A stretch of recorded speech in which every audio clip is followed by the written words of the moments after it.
Pada suatu hari, saat Baginda Raja sedang duduk santai di singgah sananya, datanglah seorang kepala dusun menghadap Baginda Raja.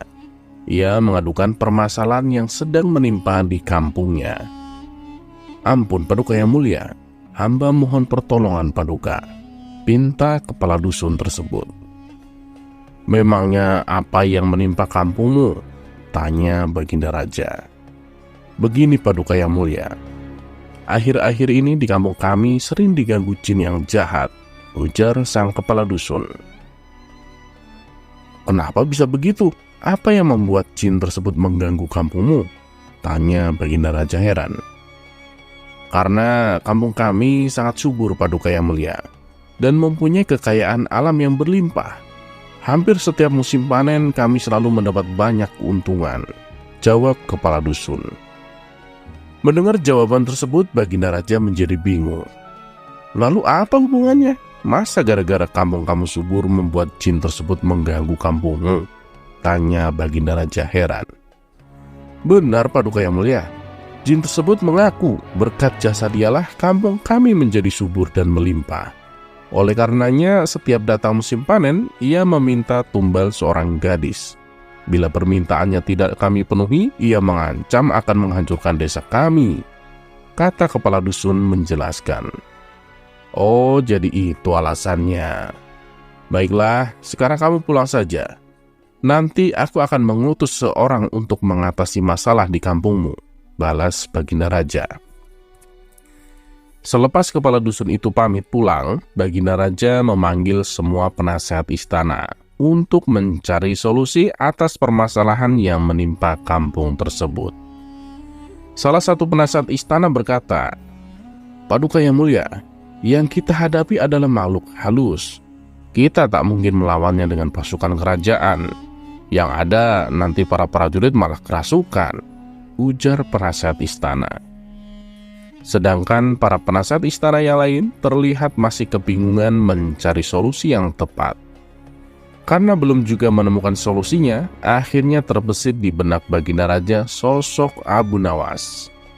Maka saat itu, Baginda Raja langsung memerintahkan beberapa prajurit istana untuk menjemput Abu Nawas di rumahnya. Singkat cerita, datanglah Abu Nawas ke istana dan menghadap Baginda Raja.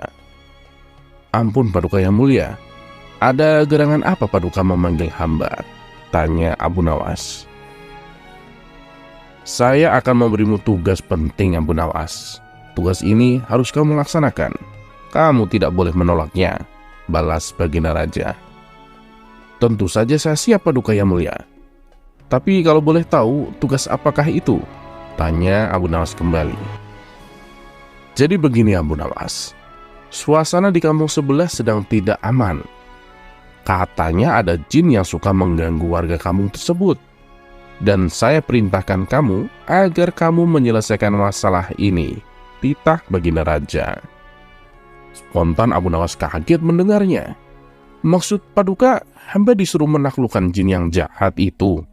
tanya Abu Nawas memastikan. "Benar sekali Abu Nawas. Aku tahu kamu pasti bisa mengalahkannya," ujar Baginda Raja. "Waduh, ini sih tugas yang sangat berbahaya. Taruhannya nyawa bisa melayang," pikir Abu Nawas. Raut muka ketakutan dan gemetaran mulai terlihat pada diri Abu Nawas.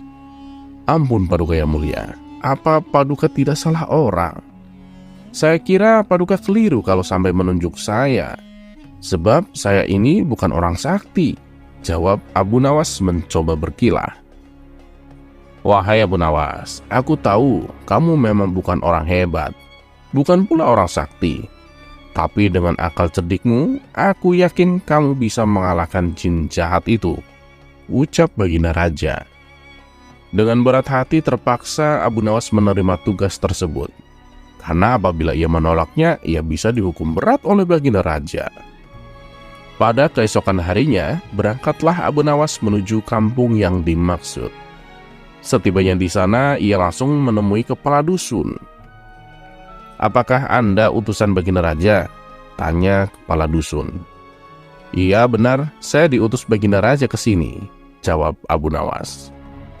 Kepala dusun itu lalu menceritakan semuanya tentang sosok jin yang sering mengganggu kampungnya, termasuk meminta tumbal seorang gadis saat musim panen tiba. Setelah mendengar secara seksama, Abu Nawas selalu bertanya, "Apakah di antara warga ada yang pernah melihat wujud jin tersebut?"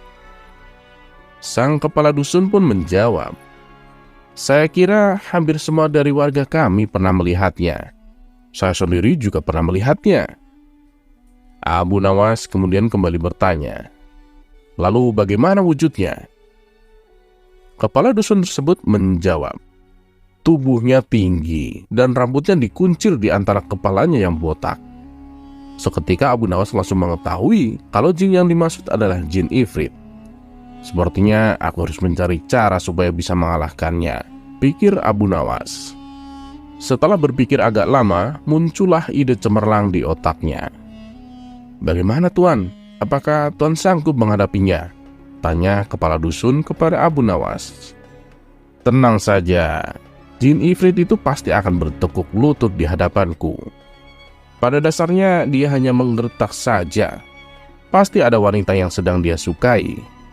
Begini saja, saya akan menulis surat tantangan untuknya, dan saya minta tolong supaya suratku ini diberikan kepada jin Ifrit itu," perintah Abu Nawas kepada kepala dusun.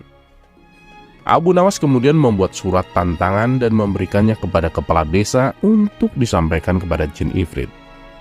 Setelah surat tantangan dari Abu Nawas diberikan kepada jin Ifrit, tak pelak jin Ifrit pun menjadi marah. Dia berjanji akan membunuh siapa saja yang berani menantangnya. Sambil menunggu waktu pertandingan, Abu Nawas membuat sandal yang sangat besar. Tingginya saja sampai 40 meter. Ketika sandal tersebut selesai dibuat, Abu Nawas meletakkannya di tengah lapangan, di mana lapangan itu nantinya akan menjadi tempat bertanding antara Abu Nawas dan jin Ifrit.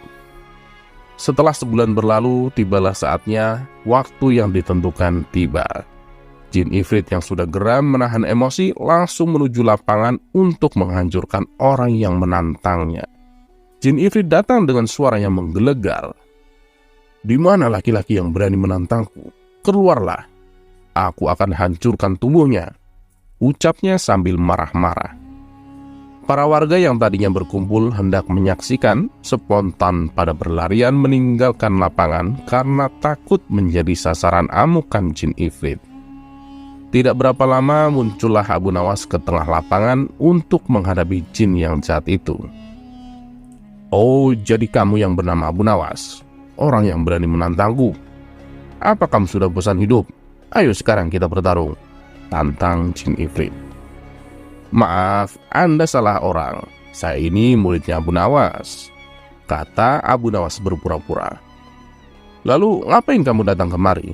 Cepat panggil gurumu untuk bertarung denganku," perintah jin Ifrit. "Jangan khawatir, guruku pasti akan datang kemari. Aku kesini disuruh untuk mengambil sandal guruku. Kemarin sehabis latihan sandalnya tertinggal," balas Abu Nawas sambil menunjuk sandal yang sangat besar yang tergeletak hampir menutupi separuh lapangan. "Itu sandalnya Abu Nawas?" tanya jin Ifrit. "Iya, memangnya kenapa? Tapi aku tidak kuat mengangkatnya sendirian. Maukah kamu membantuku membawakan sandal ini?" pinta Abu Nawas. Melihat sandal yang berukuran sangat besar tersebut, sejenak jin Ifrit itu terdiam. Sandalnya saja sebesar lapangan. Bagaimana dengan orangnya? Pikir jin Ifrit yang mulai ketakutan. "Atau begini saja, aku akan panggil guruku untuk datang ke sini langsung. Kalau aku ditanya mana sandalnya, kalau kamu menghalang-halangiku untuk mengambil sandalnya," ujar Abu Nawas. Jangan lakukan itu. Lebih baik aku pergi saja sekarang, dan aku berjanji aku tidak akan pernah mengganggu desa ini lagi," balas jin Ifrit. Kemudian jin Ifrit yang jahat ini berteriak dan segera menghilang karena ketakutan. Sejak saat itu, kampung tersebut kini kembali aman dari segala gangguan.